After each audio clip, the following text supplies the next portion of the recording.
Well, from Lebanon to neighbouring Israel, protests against Prime Minister Benjamin Netanyahu there show no signs of dying down. For weeks, demonstrators have been taking to the streets demanding Netanyahu resign over alleged corruption and the government's handling of the coronavirus pandemic.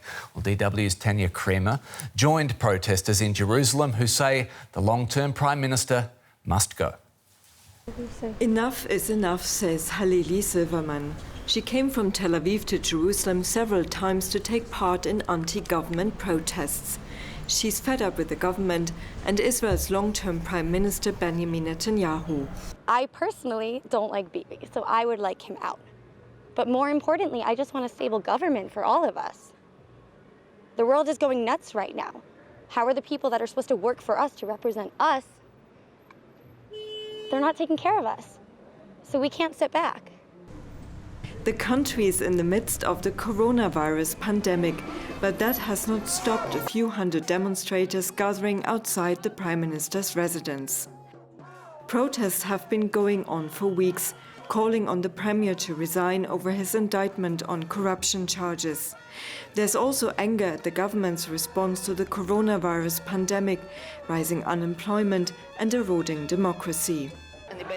I've basically been against anything this government has done for a long time, and finally there is an awakening, especially of the young generation.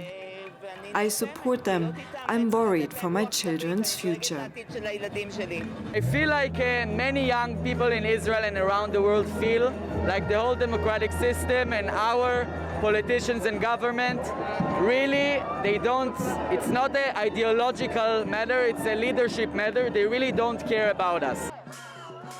Directly opposite the protest, some Likud supporters showed their solidarity for the Prime Minister. And I came here to support Bibi Netanyahu and to stand up against all this anti-democratic act because Bibi Netanyahu was elected in a democratic process. Netanyahu has called the demonstrators anarchists and leftists. Not everybody in Israel supports the protests. For the younger generation, there's a lot more at stake.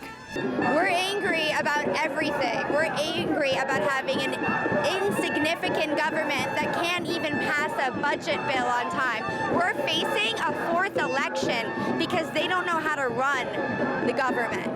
They don't know how to take care of us, or they're just not willing to. Anti-government protests like this one have been going on for weeks now.